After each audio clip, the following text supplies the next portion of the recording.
you can find the perfect place to settle. I love the house. Next to great neighbors. He seemed like he was a good guy, you know. But first impressions don't tell the whole story. You hear me? And a dream home becomes a nightmare. This is a story of the neighborhood bully versus a choir boy. You're just gonna walk away like that? You keep poking the bear. What the hell are you doing? You know, you're gonna wake the bear up. It feels like I'm living a nightmare. It feels like one of those dreams that you just can't wake up from. My neighbor just shot my other neighbor. Hi, Daddy. This isn't over. Squeeze the trigger whenever you're ready.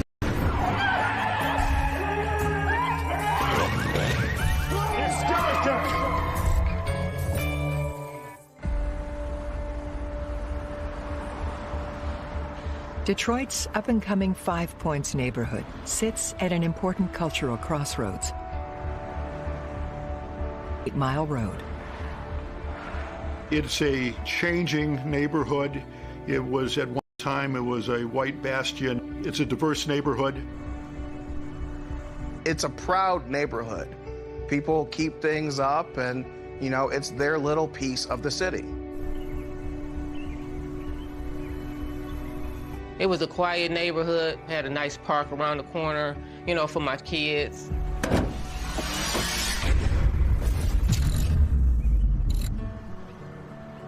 It's a perfect setting for mechanic Mark Davidson. He works at a nearby auto body shop.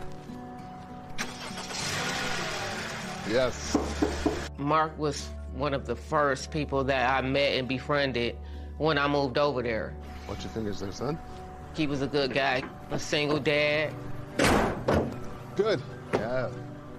If his neighbors were in need of auto repair or their lawn cut or a few dollars or any type of other services in the neighborhood, Mark was the go-to guy. I think you just saved me $600. Mark has split custody of his 2 sons.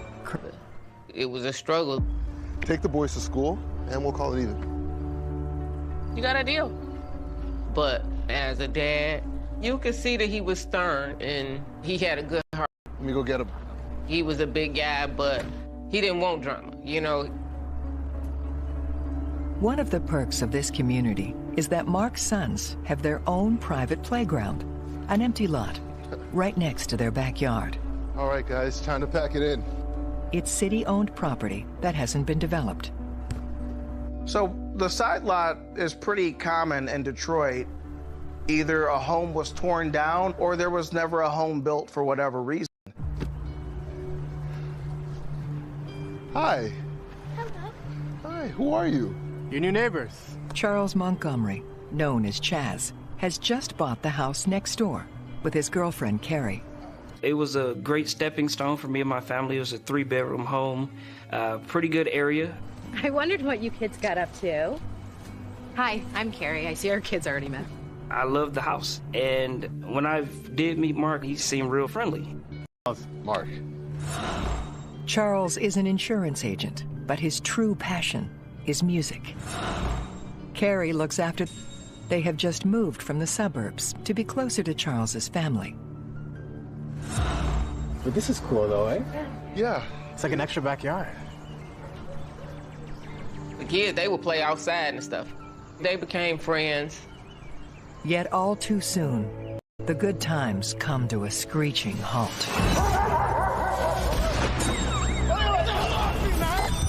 Well, hey, maybe we'll see you after school. Yeah, that'd be great. All right, guys, ready? Let's go. Come on, girls. So I'm like, okay, perfect. You know, it was a beautiful situation.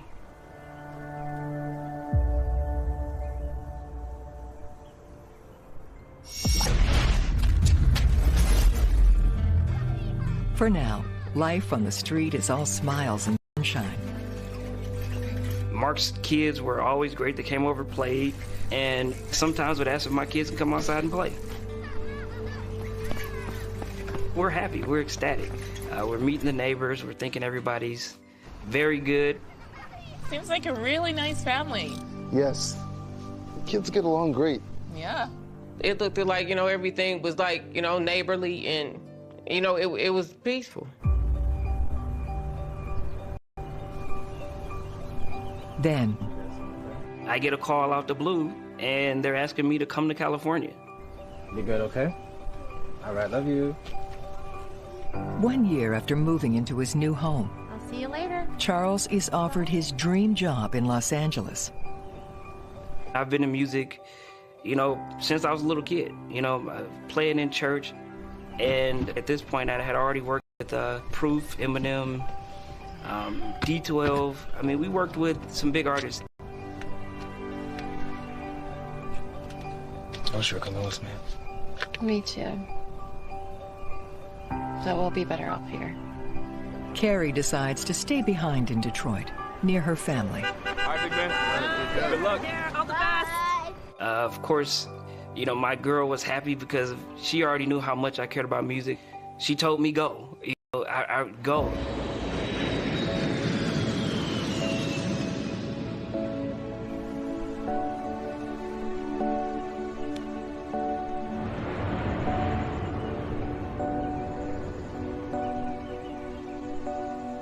For Carrie, the upkeep of the property proves too much to manage on her own.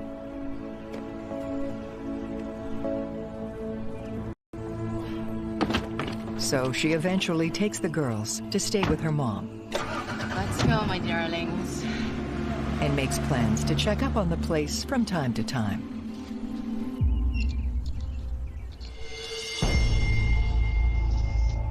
Next door, Mark faces his own issues. His auto body shop has run into trouble over a zoning issue. The city has shut it down.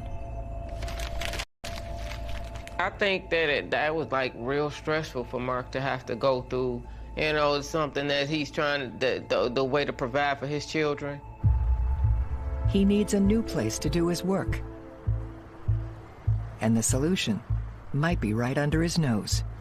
It's like they abandoned the place. So weird, man. I understand Mark feeling that way too, because it was like a ghost town. Hey, but did you hear? Chaz just dropped his single with Future. Mark wonders if maybe Charles will never return from L.A. Guess it won't be needing this little starter home anymore. He sees this neighbor leave town. All right, let's make the most of it. Let's make the most. Like he's found the perfect spot to revive his body shop. As long as no one's living there. But Mark's brilliant plan is about to go up in flames. 18 months after leaving for the West Coast, Charles is on his way home to stay. Feels good to be back, eh? Despite his success in the music business, Charles recognizes he can't be in two cities at once. California, it was a fun time, but in the back of my mind, I still have this house. As much as I love my music career, my family comes first. My girlfriend told me I needed to come back. There's a lot of stuff going on that needs my immediate attention with my family. Charles plans to step back into his insurance job and his house, just the way he left it. But there's an ugly surprise waiting for him. Oh my God.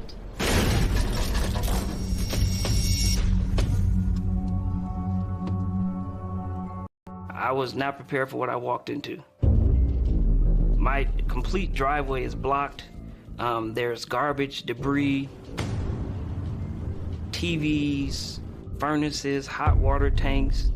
What's happened? The privacy fence that was once there is completely removed. There's pallets in my backyard.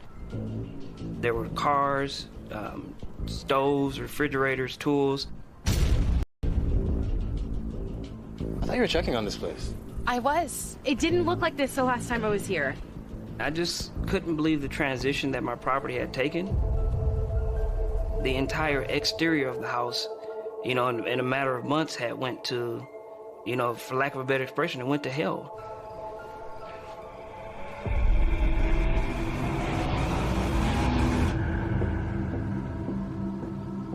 There's only one person in the neighborhood who could be responsible.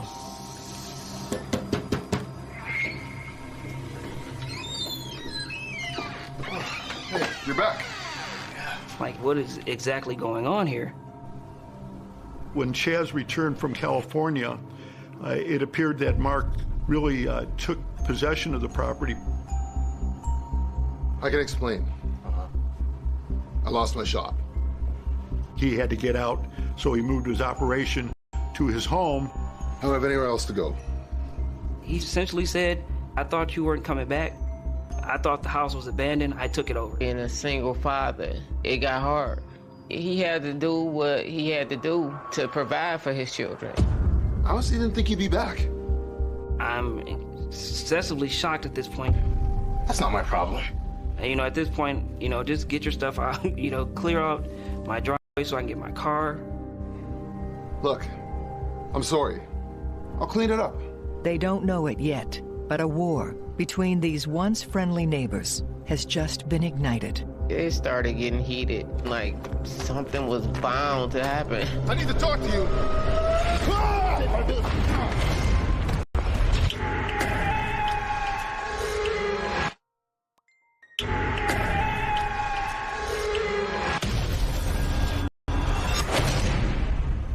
It looked like a junkyard. He told me it's gonna take him a little while to do anything. All right. You've got 1 week. While Mark Davidson clears out the mountain of junk from their property, Charles and Carrie Montgomery go to stay with family.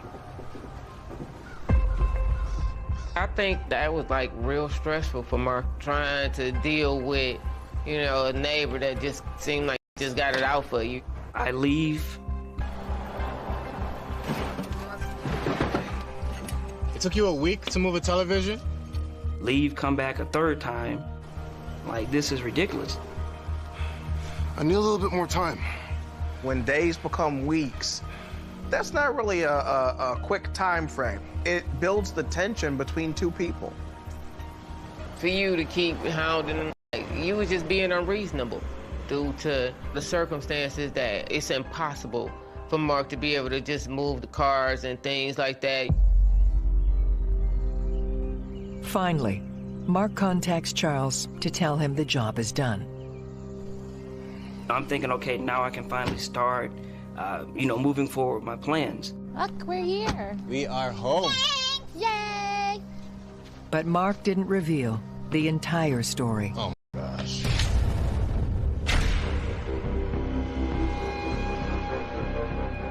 Unbelievable. He's only cleared out the front of the property. The vacant lot and the backyard was still littered with wooden pallets, with all types of garbage. So Chaz is able to move back in, but... And soon, the family is confronted with something far more dangerous.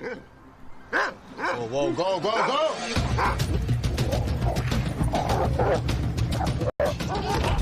One dog was, you know, 80-something plus pounds. The dog doesn't just stop at my door. He comes, paws, and head in my window. The dogs would be roaming outside unleashed and were barking and growling. And I'm just thinking, like, what am I supposed to do from here? So not only do you have the junk, now you have these dogs to deal with. For a person who moved back for family reasons, that's not the best circumstance.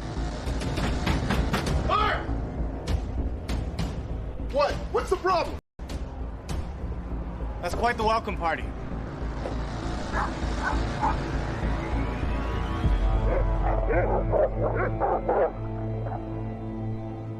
The dogs are harmless. All the kids around there love them. You know, just how pit bulls do. You know, somebody walk past something, you know, they bark. Yeah, I wouldn't mess with them. And I was not comfortable with my kids being out with them dogs. Have your girls come over and play with them sometime. My kids can play with your kids when your junkyard is cleaned up and your so-called pets are fenced in. This is not good. Now, this is an environment where they cannot play in the backyard. It's becoming a very dangerous situation.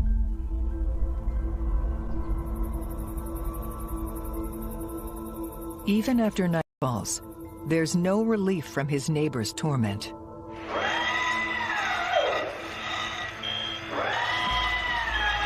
What is that sound?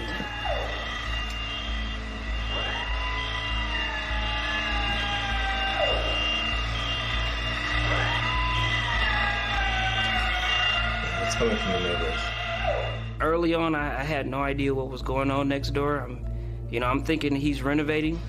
The only thing I know is that I'm losing sleep. It's just one more problem Charles has to deal with.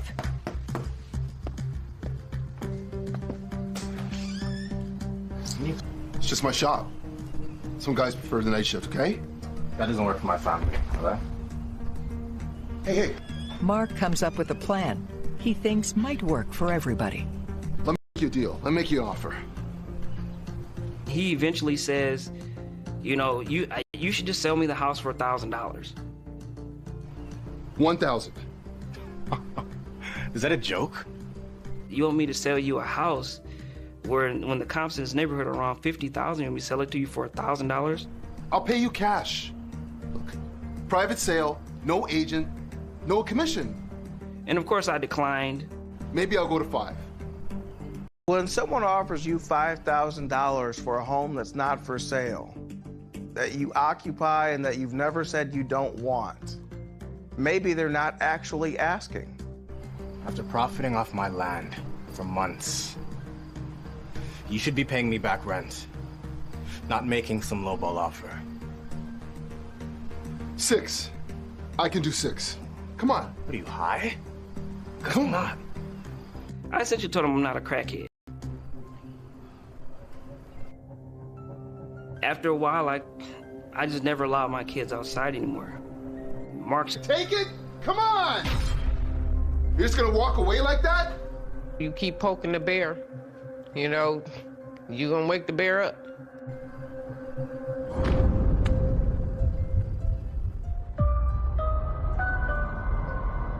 There's so much friction between the two neighbors. Everything begins to feel like a threat. So one day, just like I normally would, I try to get on the internet and nothing. I look outside and the line has been clipped. At this point, I'm getting very nervous. Charles calls the internet company, but the repairman needs safe access to the side of the house. I tell Mark via text message, I need you to, put your dogs up. I tell him the time that they gave me for the appointment, and I just leave it at that. He never responds, never does anything. So I'm assuming that everything's good. He's gonna put his dogs up. I walk out into the backyard, there's no dogs. I'm thinking everything's good. Still, working in this mess won't be an easy job. At first he said, I'm not doing it. I've essentially begged the guy, like, man, please. He eventually says, yeah, and starts climbing up the pole. I turn around, go in the house, and about 10 minutes later, I hear screaming. Help somebody, help! It's like, man, what the hell? What It feels like I'm living a nightmare. It feels like one of those dreams that you just can't wake up from.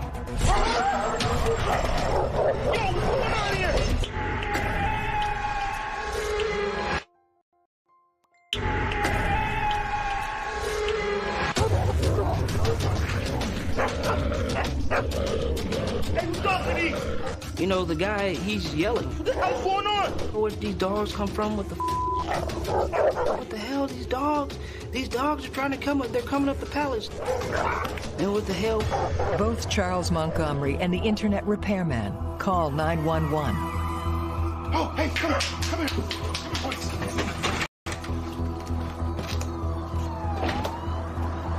By the time police arrive, all is calm and quiet. Oh, it seems to be the problem. My neighbor sicked his dogs on the internet. That's not true. Chaz, was saying that, you know, Mark did it purposely, but I hope it wasn't purposely. Mark insists it was unintentional. Okay, sometimes my dogs get out. They nudge the... There's no cause for alarm, and the police take his word. Listen to me, you know what? It's not just the dogs. He's filled my yard with junk. Come look at this. Let's go. It's a real mess back there. All right, you gotta clean it up, or else that's a hefty fine. And mind the dogs. Okay, officer. So they don't walk all the way into the backyard. They open up the fence, and he just told them to clean it up. That's it? And left. That was it. Unbelievable. Charles is furious the police are no help. And now, he looks like a snitch. Mark, when he was walking away, just said, man, you a snitch? I got you. I got you.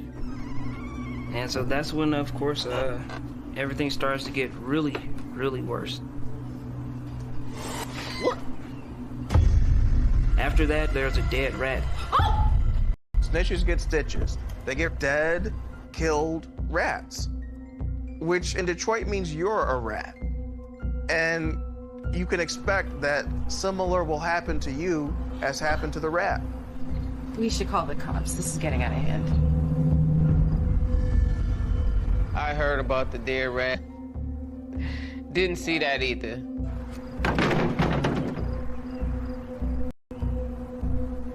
I'm between a rock and a hard place. I'm unsure what to do, how to move forward.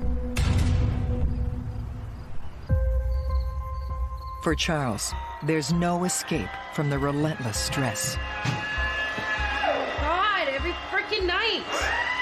I would see lights and power tools closer to my home being ran all hours of the night, sometimes well into 3 and 4 in the morning. I think we should call the cops. Honestly, I don't think that's a good idea. At this point, with the police being caught out there, he pretty much told me that I was a rat and that I was trying to, you know, have him thrown in jail.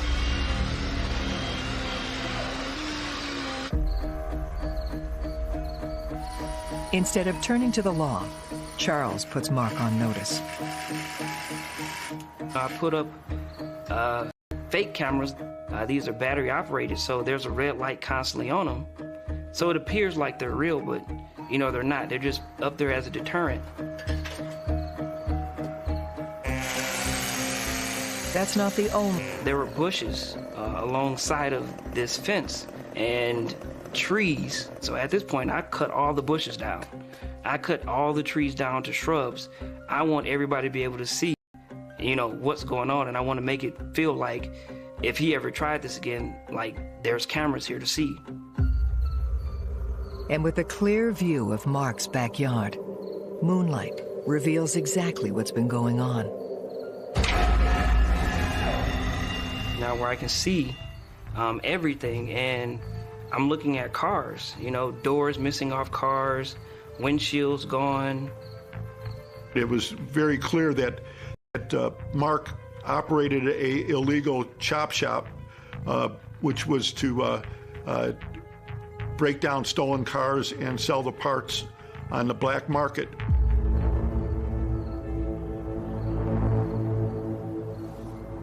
I can't be around this. Like, I'm a licensed insurance agent. I'm legally bound to report this sort of activity. You can't have a chop shop and an insurance guy right next door. Charles turns to his other neighbors for help. Hey, what's up, man? So at this point, so you have the alleged chop shop versus the insurance agent who can't be involved with this kind of thing, even at the tacit wink-wink agreement level. I think Mark's chopping up cars, though. You know, it's none of our business what he's doing. You could tell that he worked on cars, you know what I'm saying? He had the whole yard, you know, full of them. Over the years, he had developed credibility with his neighbors, repairing their cars, doing other neighborhood favors for them. Look, it's none of our business. And besides, Mark's a good dude once you get to know him. He's done nothing to me. So he found a safe niche in that neighborhood. No, I need to shut this down. I said, look, I'm going to get all of this squared away. I said, I'm just going to buy the lots. Just get all of this headache done. I'm just going to buy the lot. I mean, it's the only way out. Let's see. Just sort of moving. Oh, yeah? Good luck with that, man. Thanks.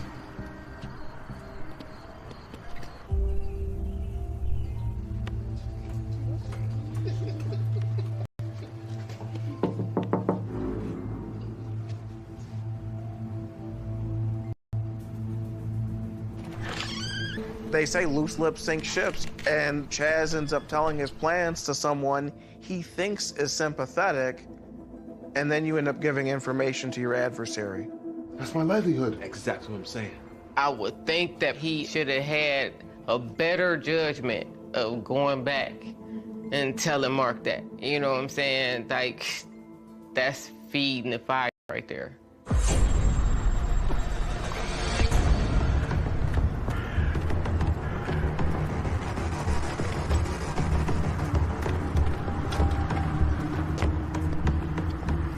So Mark appears from just out of nowhere and walks up on me. I gotta talk to you. Real aggressive. I just say, hey, I can't do this right now. Like, I have a client on the phone. I need to talk to you. I'm on the phone still with the client talking. I open up my door, try to get in the car. Mark rushes me from behind, pushes me up against my car. I struggle as much as I can to turn around, and I drop my phone. The guy lifts me off my feet. It's like a pit bull fighting a chihuahua. Like, this is not the type of fight that you want to see go down. I'm gonna come back and burn this house down, and then I'm gonna kill you.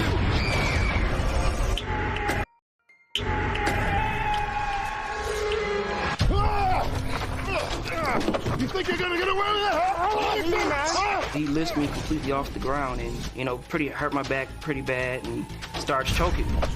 You know me? The 6'2", 230 guy walks up on the 5'7", 150 guy and basically grabs him by his neck. I'm not an aggressive person. I don't fight people. I don't instigate things. I'm the person that people call in to solve the issues. I'm a problem solver.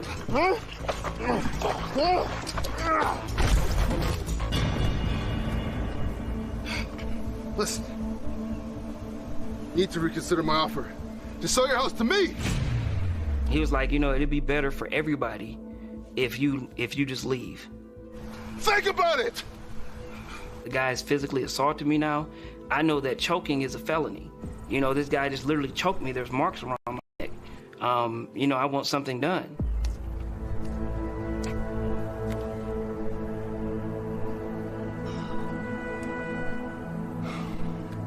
I mean, from the guy that I met initially, this guy was nothing like that.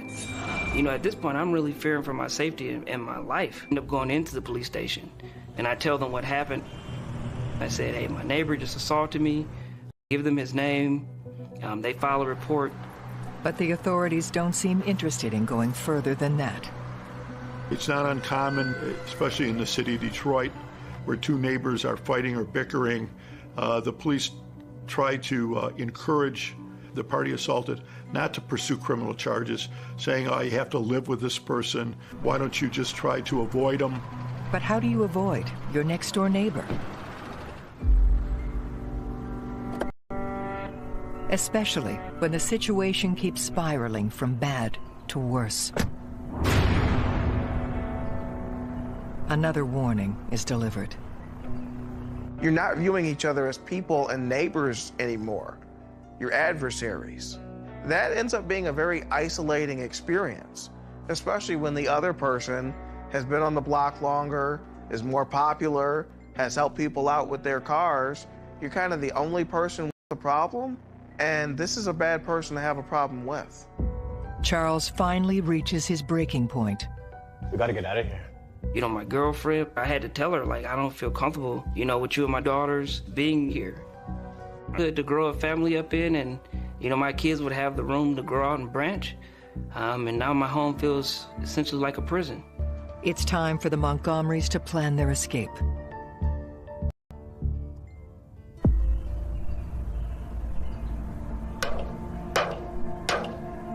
Yet before they can flee their neighbor, their home needs to be prepped for market. You guys ready to go? For their own safety, Charles sends Carrie and the kids back to her mother's place.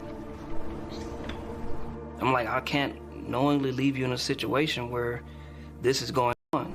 Bye, guys. Bye. Be good, okay? Love you. Carrie knows the war isn't over, so she leaves something behind for Charles. It was a very scary time in my life. I worry about you.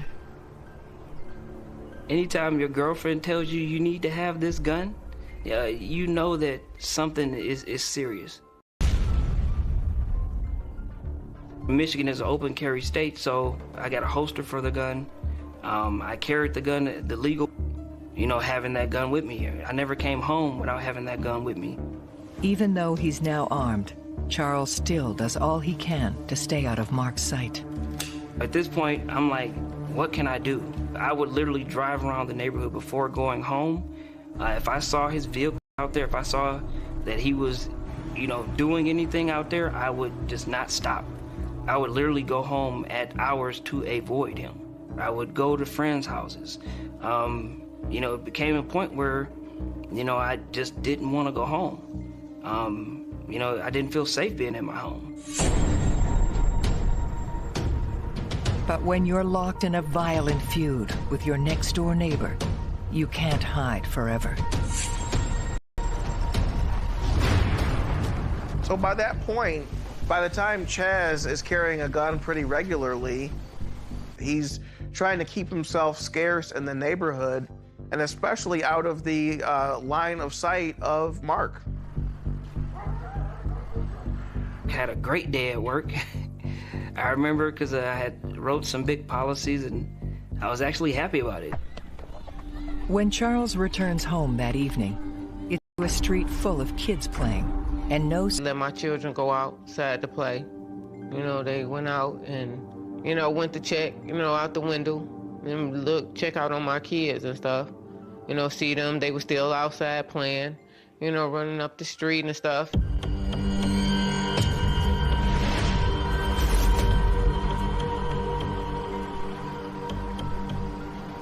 But as I'm pulling, I notice that the neighbor's garbage, which is directly to the left of my home, is now at the tip and in my driveway.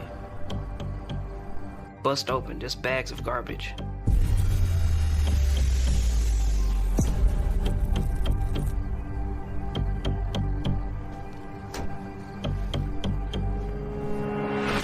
I looked over Chaz. I seen him kick, some garbage and stuff around, and he on the cell phone pacing back and forth. Hey! Yeah. Is this your garbage? No way. Mm-mm. Well, is it Mark's? I don't think so. Charles is determined to find out who threw the garbage in his driveway. He went through the garbage, who lived on the other side, and called the neighbor.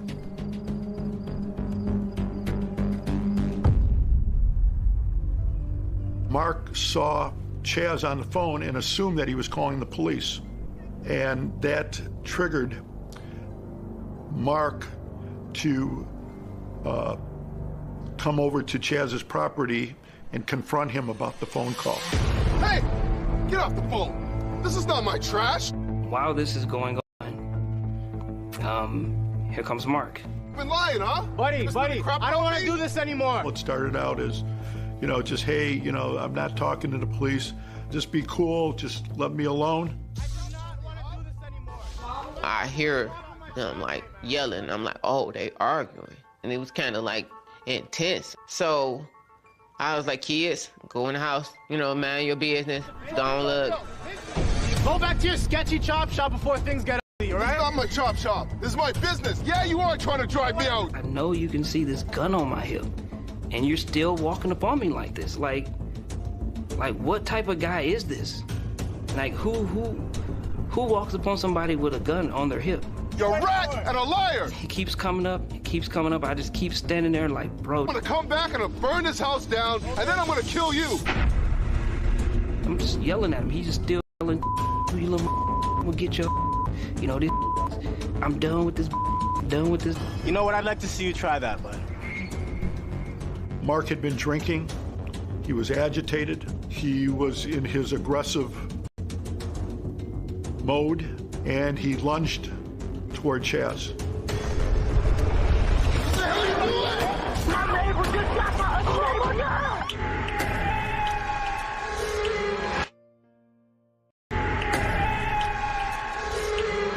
You're trying to spread lies about me, you rat! Buddy, just get out of here! Buddy, I don't want to do this anymore! Several of the neighbors from across the street looked through the window and saw Mark and Chaz in the driveway, involved in a heated argument. Get the hell off me! Come on! So, what the hell are you doing? What are you gonna do, huh? I probably took about maybe not even 5 steps into my living room. And it was like the gunshots.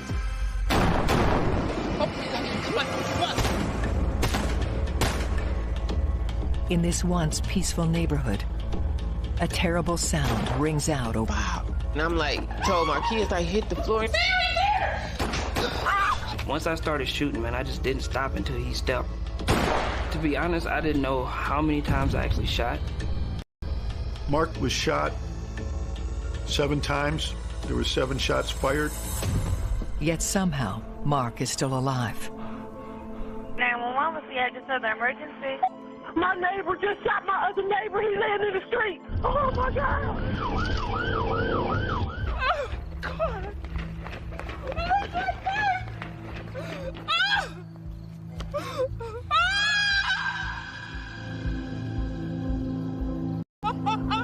Please. Please don't die. And I'm like, at this point, I'm crying, like talking to him. I'm like, you gotta fight, Mark. You gotta breathe and stuff. And, you know, like, you gotta think about your children. You know, I just started praying. Over, you know, like, Chad started praying with me.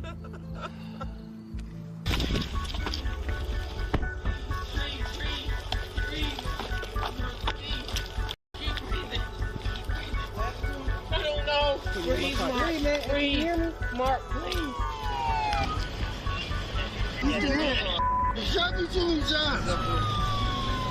Mark is rushed to the hospital, fighting for his life. Charles is placed under arrest. I'm thinking I didn't do anything wrong here. I said, talk to him. I'm thinking he's gonna tell them. I'm thinking he's still alive. I said, all you gotta do is talk to Mark. He'll tell you what happened. Like, just talk to him. 45 minutes later, Mark Davidson dies from his wounds. Charles Montgomery is charged with second-degree murder and the possession of a firearm and the commission of a felony. I didn't find out that Mark actually passed away until I was being indicted. Initial media reports paint a simplistic portrait of the shooting.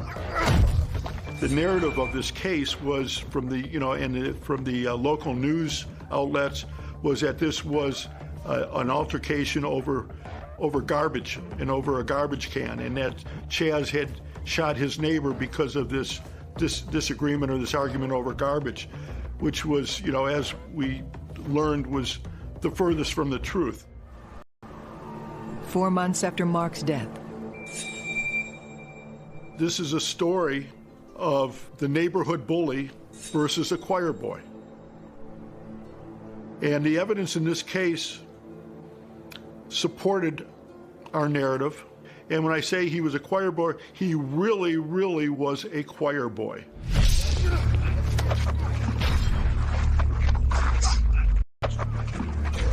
At the trial, eyewitness accounts support Charles' claim of self-defense. The jury went out and deliberated for less than a day. Count 1, second-degree murder, not guilty. As to The felony firearm count, not guilty.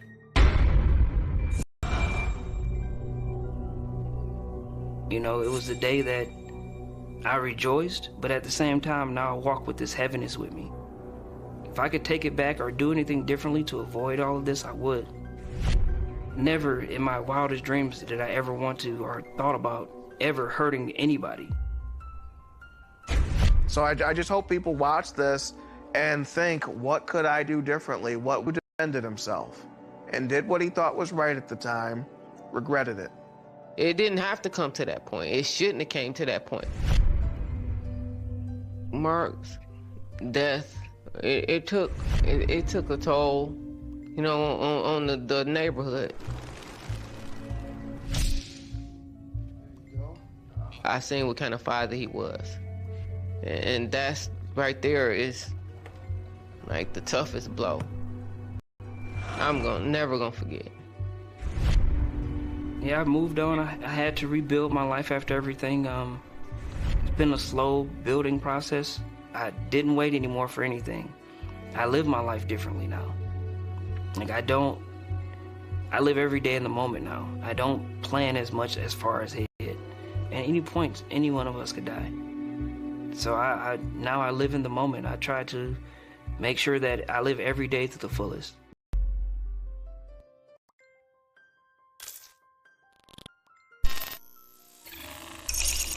Hey, look who it is. They say there's no place like home. It's like old times. He was super excited about living in the house that he grew up in. Heard you bought your folks' place. To Della Vecchia. But not every homecoming is a celebration. To the Della Vecchias. Go!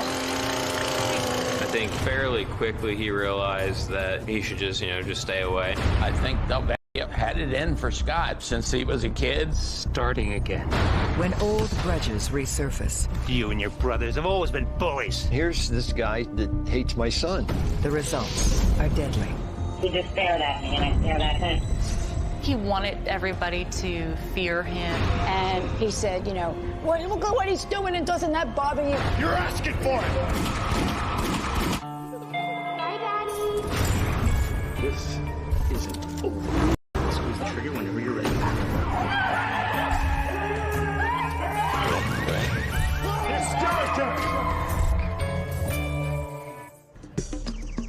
Ridley Township is a suburb of Philadelphia that's a friendly, active community.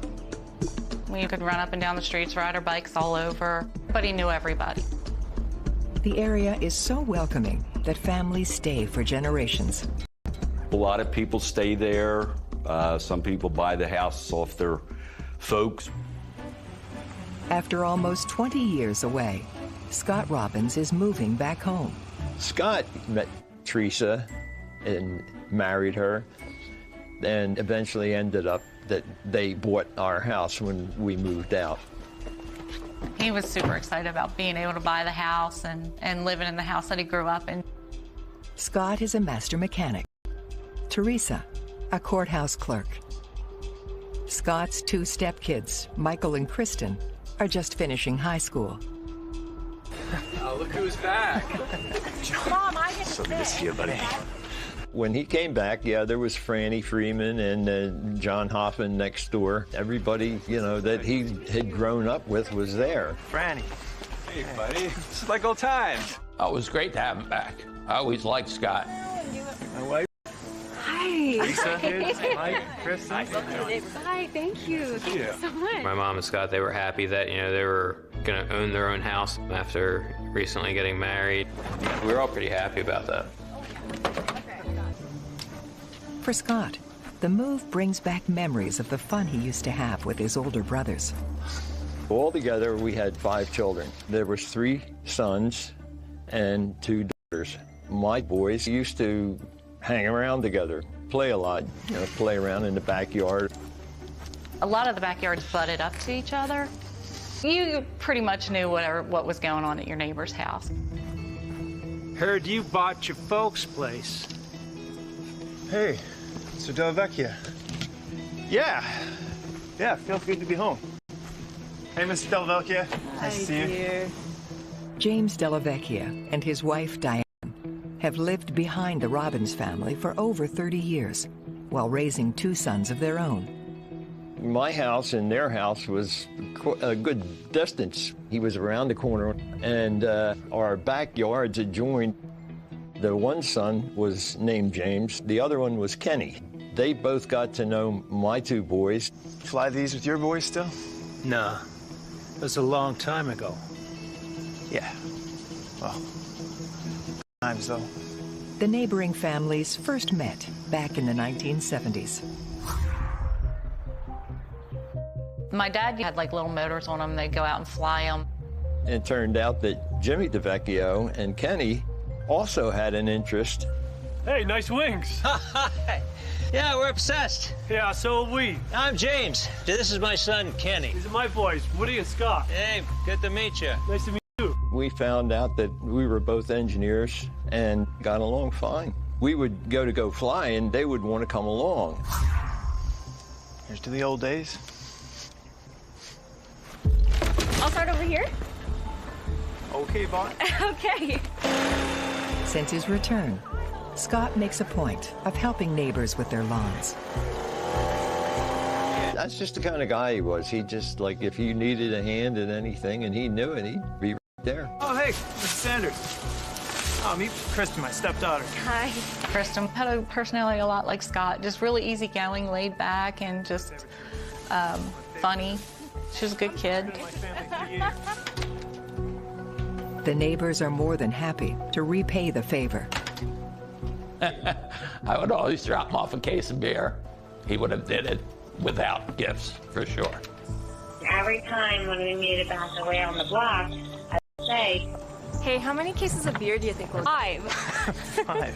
It was something that everyone appreciated, and it's very nice of them to do. Didn't have to do it. The Robbins family work their way into the community's hearts. But some people prefer to keep their distance. Knock it off! You're asking for it! No! You're still a jerk! Come on. Let's do the Delavecchius. Come on, let's go. Get raking.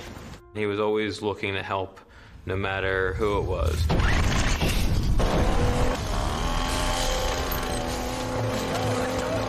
No! Just can't. Those are delicate. You can't. I'm sorry. Delvecchio was real fussy with his lawn.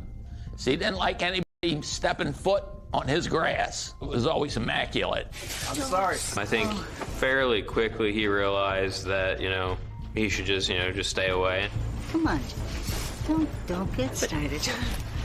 Thank you for thinking of us. Really, thank you both. Diane plays the peacemaker in her family. Oh, she was a great woman. Very nice, very sweet woman. I'm just her. Sorry, James kind of thinks he owns this street. He just doesn't want you taking over. Thanks for the tip. He thought he owned the whole neighborhood. I'm sure it was a little frustrating for Scott, but he never wanted to start trouble. Hey, you guys are popular. Oh, yeah, not with everyone. Hey, what's your old neighbor's problem? James? Come on. Just avoid him. Why? For some reason, he just never liked me. If he had a problem with my son, evidently he must have had some kind of a problem with me, but it never came to the surface. It was never discussed. Decades later, James Delavecchia's sentiments still haven't changed. They had a graduation party for Michael out behind the house in the backyard. My friends were invited, my extended family. Scott's cooking on the grill. Just a normal graduation party. Just music and noise of people talking. Apparently, Delvecchio had a problem with, something with the party going on. What's wrong? Starting again. Back in the day, God, crank it up. the Robbins brothers were known for their parties. My older brothers would have some people over and have some parties in the backyard, and of course, you know, music, laughing. They always like to crank up the stereo. It's late. Can you turn it down?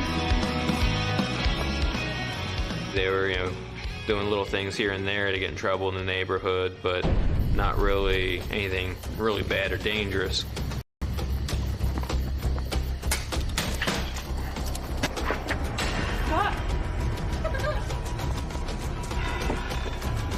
My older boys ended up throwing eggs at his house, and I'm not too proud of that.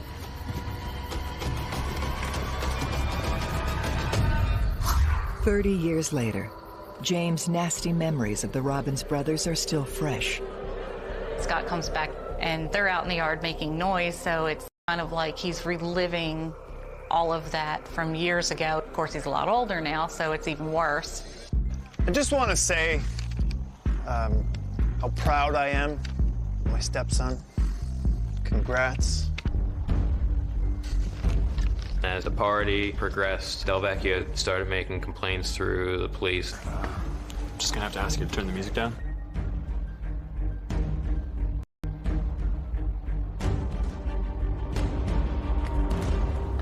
Isn't even loud. I know, sir, but we've gotten 3 calls from your neighbor already today. Our neighbor, he's crazy. Sorry, guys. Stalking us. He just called the cops. Yeah, he just won't let us leave. No, I know. This is the thing for like the most ridiculous. It's just really weird. Like, what's this guy's deal? Why is he picking Scott? Why is he picking, you know, our family? You know something? You're still a jerk. Hell, you're still a bully. You and your brothers have always been bullies. Brothers. Evidently, they must have ruffled Delvecchio's feathers because he seemed to have held on to a grudge for those guys. So I'm sure he wasn't happy when Scott moved back. I'm not gonna take it anymore. You hear me? He just never let go. He couldn't see past the fact that, you know, Scott's a grown man now. He's not a young kid like he was. It appears Scott's neighbor won't rest. To fathom just how, you know, angry and disturbed he was. Did you put these under my boat? You think I trust you?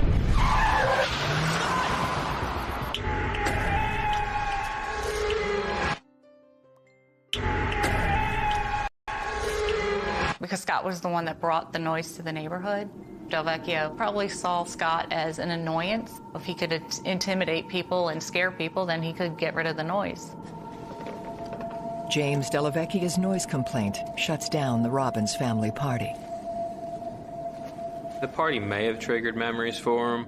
It's hard to say what was going on in his mind. I wouldn't have reacted like Scott did. I mean, I wouldn't have shut it down. That's the way he was. He didn't want any trouble. I'm really sorry. That's okay. I'm taking off for the night, okay? Go. Have fun tonight. I think Delvecchio had it in for Scott since he was a kid, and then especially when he moved back, he had tunnel vision on Scott. After you grow up, you know, all the mistakes of your childhood, you clearly mature and you're a different person most times. So to hold that against someone coming into the neighborhood. Luckily, Scott has the perfect escape from the tension with his neighbor. Scott was a huge fisherman.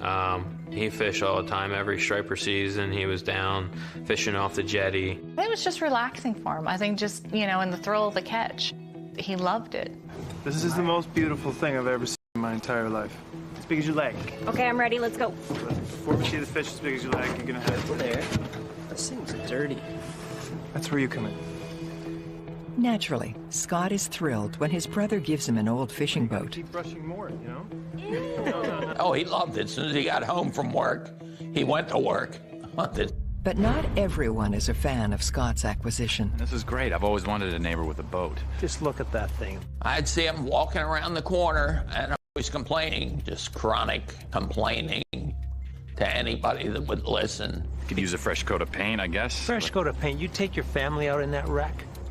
It was no bother at all. It was a small boat. He kept it on the street, had a cover on it. Oh, come on. He's my next-door neighbor. I don't I've known him for years. You knew him when he was a kid. I think things have changed in 20 years. Oh, no. He would just reach out and try to get others to leave, and then be over another neighbor's complaining. Since he can't get other neighbors on board, James Dellavecchia takes matters into his own hands. Delvecchio did not like the fact that Scott put that boat in the street. He's just like a bulldog. He bites onto it and he won't let go.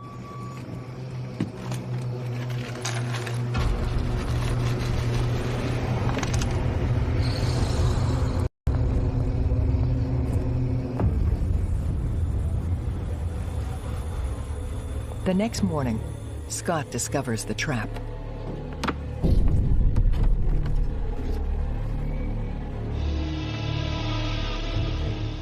Scott came out and there was nails underneath his tires. Jeez. It was Delvecchio. I mean, no one else would do that. Did you put these under my boat? Hey!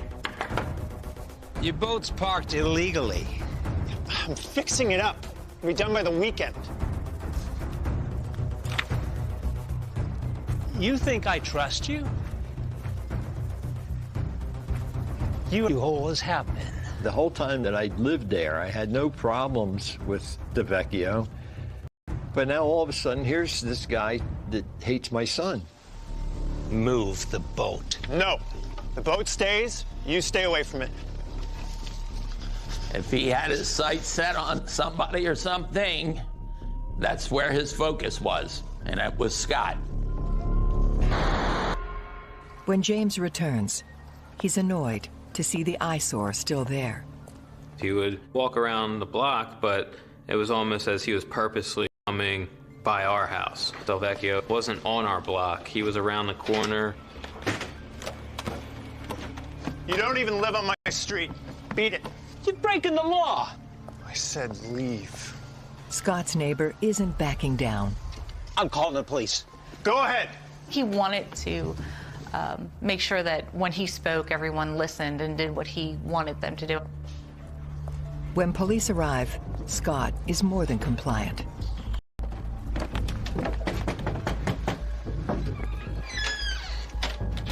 Sir? Hey. I'm gonna have to ask you to move your boat. Oh, yeah, sure. Sorry about the trouble. No problem. He was very respectful and courteous. To adhere to the bylaw, Scott simply has to move the boat completely onto his property. Your compliance now. Have a great day. Have a good one. Scott, was quick to comply with moving the boat, and when he did, I think it almost made Delvecchio more angry because Scott kept the boat. You're still a con man. Hey, what are you doing? Look at that eyesore. Why is he allowed to get away with that? What is his problem? He just won't let go of the past. I think it amped him up. Delvecchio wasn't getting his way, and I'm sure that fired him up even more. Scott may have won this round, but James has no plans to surrender. Being labeled the mayor of the neighborhood, everyone kind of just appeased him. He acted like it was his place, and he had to do what he wanted. Scott's family has moved into a war zone, and there's no end in sight. Scott was just trying to be complacent and smooth it over and not try to cause any more waves and give, Delvecchio any more fuel for his fire. And James has already come. But this time, there's a witness. James? It was Saturday morning, and I saw Delvecchio trying to light a piece of paper on fire. And then he threw it on top of the boat. So I went out. I said, yo, what are you doing? He said, I'm tired of all this junk out here. What the hell are you doing? You out of your mind? You should be supporting me. And I'm like, it doesn't bother me. Did he do this? Yeah. You touch my boat again, you're asking for it. have to call the police, man. Scott's neighbors are growing increasingly concerned for his safety. You know, I thought he should contact the police about it, because who knows what's going to be next. Scott was in a position where he was faced with somebody that wanted to hurt him, and it was getting to be obvious. It just went on, and next thing you know, it ended up bad. Oh, no! Hand it over.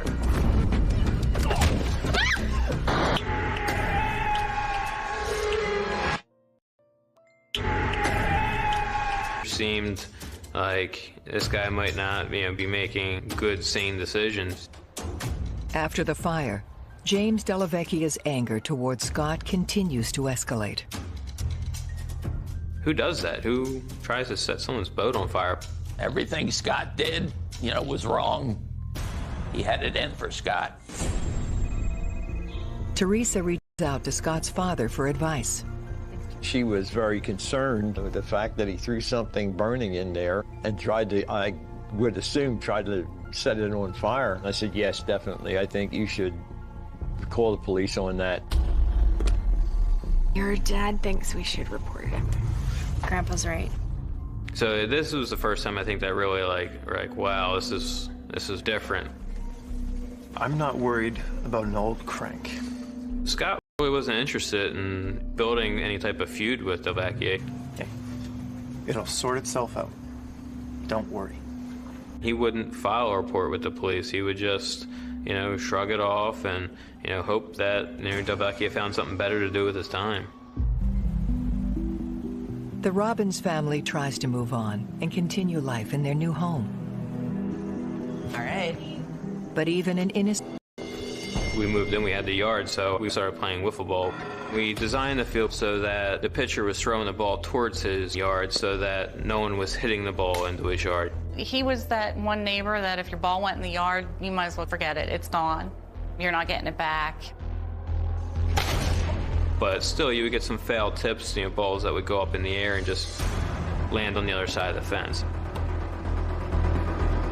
I'll grab it. It was a pretty easy way to hop into his yard. Scott quickly intervenes. Stop! It's not safe! Why not? Come on back. My brother hopped that fence, and I bet James is still mad about it. Back in the day, Scott's brother Woody always lost foul balls over the fence. There was a fight between my older brother and his son, just boys being boys. The brothers, I hear, were always in trouble. Hand it over. No. Kenny! You all right? Oh, okay, Dad. I might have known.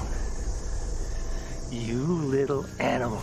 Dellavecchia thought Scott was part of the mischief. Even growing up, my older brothers would pick on Scott or whatever. He would just kind of laugh it off and walk away.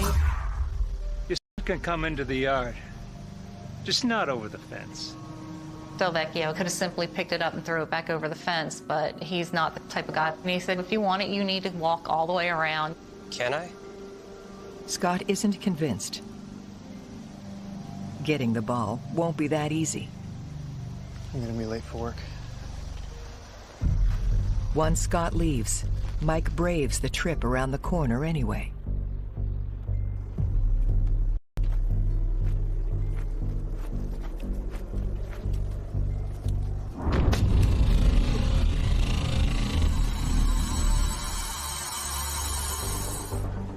I went in and saw him, and he just creepily just stared at me. And so it was pretty weird. What's going on? I grabbed that ball and took off. Michael didn't ever want to go back again. That's pretty scary. From here on, Mike and Kristen play it safe on the front lawn. Oh. What, are you trying to hit me? What happened out back? We can't play there. Yeah, he's... Scott, didn't want to escalate things. He was, just wanted to come home, live his life there. He was happy. I guarantee you, we're gonna outlast him. Okay? Yeah. Come on, let's eat. I'm hungry. Scott may be able to ignore James Della Vecchia, but his family can't shake him. He just stared at me, and I stared at him. I was staring his ass down. What's wrong with that jerk? It's okay.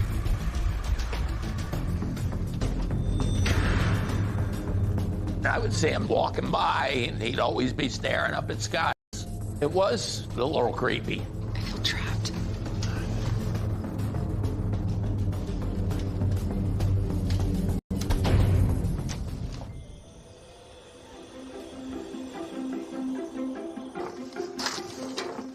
Scott comes up with a plan to distract his family and also gain some much-needed privacy. Scott got the idea of building a shed, 8 by 16 in the back corner of the yard. What do you think? A shed? This is amazing. I'm in. To kind of make it keep his stuff. The shed was being built in the back corner of the yard, which abutted Del Vecchia's property. The new construction catches James by surprise.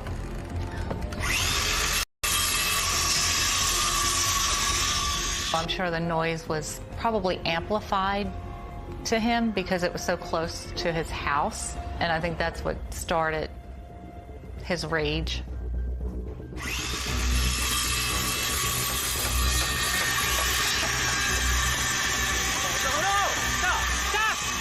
Stop that! You can't just build there. Yeah, I can. You're blocking my view. Exactly. The shed would block Del Vecchio's view of Scott's, so I'm sure that upset Del Vecchio that he couldn't view that anymore, couldn't keep an eye on them, couldn't complain about anything. After months of feuding, the shed is his last straw. The shed was the breaking point. The level of noise that was occurring really agitated him and elevated things. I guess he thought he was harmless. Would pay the price. You're still a con man. Stop spying. No.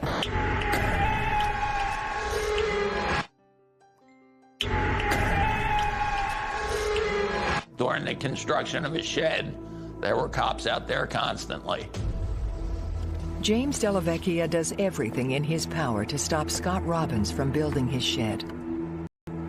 Calls to the police started to increase, and a complaint was filed that Scott's working past hours. Legally, construction must stop by 7 p.m. Vecchio must have been standing there looking at his wristwatch, and it's actually on record at 7:01 that he called that Scott was still working on that shed. Neighbors watch in disbelief as James wages war. My neighbor on the other side, James had started to complain to him. And he said, you know, well, look at what he's doing, and doesn't that bother you? I mean, it didn't bother anybody else, just him. Obviously, Del Vecchia calls up and, make sure that it's up to spec. So code enforcers there checking it out. He got all the permits. I'm sure he was meeting code on everything. And there wasn't any problem with what he was doing. All right. Everything he tried failed, getting Scott to stop building the shed. He didn't have that power over Scott to get him to stop. That's what happens when you have your paperwork, I guess. Yeah, everything looks good. Yeah. Let's just turn this up. All right. For James, this isn't just about his view. The noise is unbearable.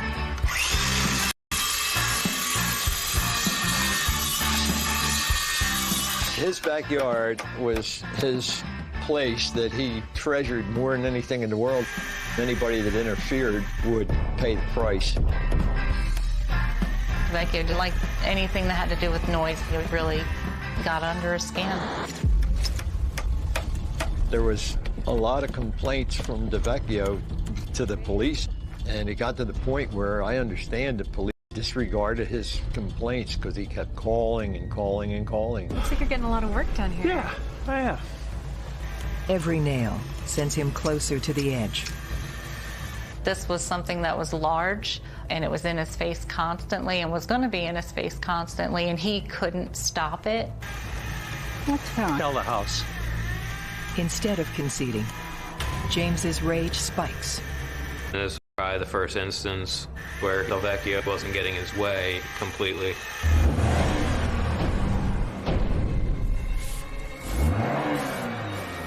Scott was sweeping up the driveway, and John Hoffman was out talking to him. I'm starting to think he's actually dangerous. Oh, come on, he's ancient. I don't think Scott really looked at him as a threat. I think he looked at him more as just a grumpy old man. Scott may not feel intimidated, but he's sick of being watched. You knock it off.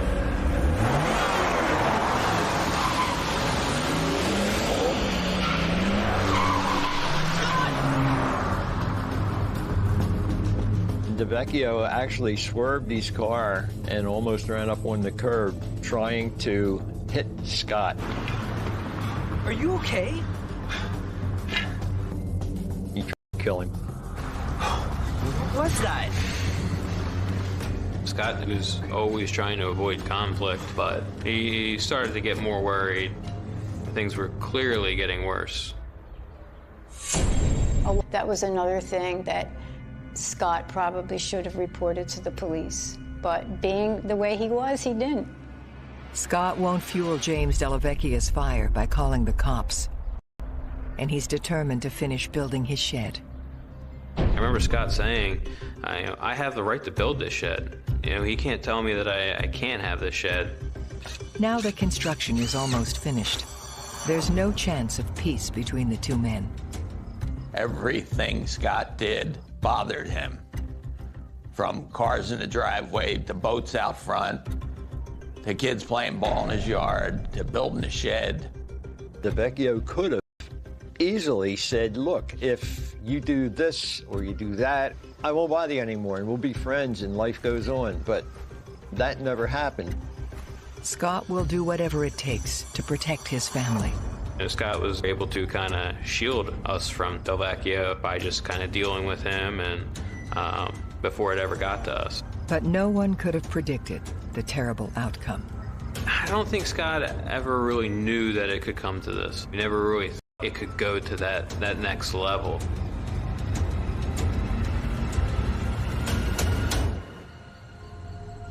What happens next? This is James Della Vecchia's version of events. It's just before dawn, and James is startled awake. James said that he had heard somebody in his backyard. He heard some noise, and he said that he heard footsteps. So he grabbed his gun.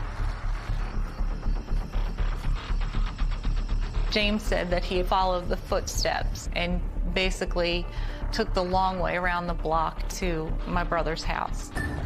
As James approaches, he catches Scott on the way to work. I told you, stop spying on me. He said Scott had come out and started yelling at him and kind of, what are you doing here and why are you out here, and, pushed him around. And in the scuffle, he had grabbed his gun and it went off. And Kristen ran outside because she heard a noise and didn't know what it was. Scott? He said he just saw somebody come out of the corner of his eye, and I think he just kind of reacted and turned the gun towards her and shot her. Leaving Scott and Kristen fighting for their lives. The shooting had stopped, and then I heard a woman's voice calling for help. Just calling for help. The gunfire awakens the entire neighborhood, but it's so dark, no one can see anything. I got on the phone, called 911. Hey, there's shooting outside my house. The gunshots woke me up, and I looked out the window, and then I saw Franny Friedman come running across the street. Freeman is first on the scene and rushes to Kristen's side. Hey, are you okay? Scott. I saw Scotty laying there. His eyes were open, and I told him, you know, it's Franny from across the street, and I held his hand. Hang in there, buddy. It's coming. Cops are here. Cops are here, okay? Let me see your hands. Oh, this is Scott Robbins. Of course, as a precaution, they had their guns drawn. He came up and I kind of explained the situation. This is Scotty Robbins, you know, this house. The officer asked Scotty, you know, who did it. Your neighbor? Victims down. Scott and Kristen are rushed to hospital, while police track down James Della Vecchia. It devastated the neighborhood. I mean, people were just, they couldn't believe it happened. It was just awful. It was just so sad. Blood just washed down the driveway. I didn't know they were gunshots.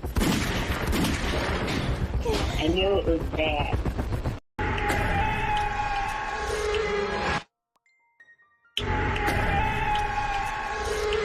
I was afraid. I was just afraid to go outside. Till the day I die, I think I will never forget hearing Scott moan. I will never forget that. The policeman went right around the corner, went to DeVecchio's house, went in. He was at home. He had run home, and when the police got there, he was upstairs. The gun and all his paraphernalia for cleaning it and so forth was sitting out on the bed. James Della Vecchia is arrested for shooting Scott and Kristen, but claims he acted in self-defense. My wife said, and he's been shot. When I got home, for some reason, I just knew it. I felt it, that, that he was gone. Scott Robbins' wounds are too severe, and he dies in surgery. His stepdaughter is critically injured, but survives. And I really just didn't want to believe that it had actually happened. It's probably one of the other hardest things I've ever done is tell my mom that her son was shot and he was killed and he's not coming back. All I wanted to do was get my hands on DeVecchio for about 5 minutes, but of course that didn't happen. Eventually, the trial began. Almost a year after the shooting, James Della Vecchia is tried for the first-degree murder of Scott Robbins and the attempted murder of Kristen Snow. I told you. At trial, a combination of witness testimony and ballistic evidence disproves James's self-defense claim. They determined the shooting wasn't done at the end of the driveway. It was... And he said Scott attacked him, which none of it was true. Investigators catch a break when a key witness surfaces and reveals the true story behind the deadly shooting. Scott had a company truck. There was another fella in the truck. He was one of Scott's helpers. Scott's apprentice, Rick Wallace, was in the truck when the bullets flew. He was getting a ride to work with Scott that morning. His apprentice was sitting in the passenger side. Once they found his apprentice, he told him what had happened. Using both Rick and Kristen's accounts, investigators can finally piece together an accurate story of the tragedy. Good morning. Took you long enough. Scott opened the door, and DeVecchio had been hiding in some shrubbery on the side of the house, and he came out with his gun.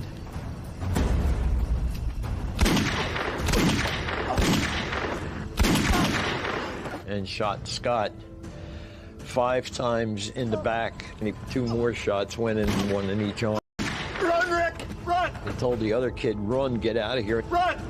James shoots Scott a total of 7 times.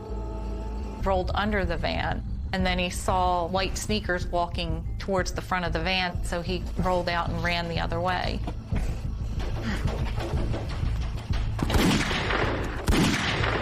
He was just trying to get out of the range of the bullets. I heard, run, Rick, run. And the guy running down the street from Scott's house. It ended up being Rick. Apparently, Delavecchia had taken a shot at him running away, too. Thank God he missed him. Kristen is the only one home and runs outside when she hears the shots. I didn't know they were going to. I really thought it was like kids playing with firecrackers. James puts a bullet in Kristen's hip. Even after I was shot, I almost felt like the paintball thing, but then it traveled through my body. Like, I knew it was bad. Delavecchia proceeded over closer to her and put the gun to her head. And I just looked at him. I couldn't do anything. I was already paralyzed from the waist down from the first bullet. He pulled the trigger. And then when he realized the gun was either jammed or out of house, my worst regret is the fact that my dad knew I was hurt. And I feel really sad that he had to die knowing that. And the last words I heard from my dad was Delavecchia did it.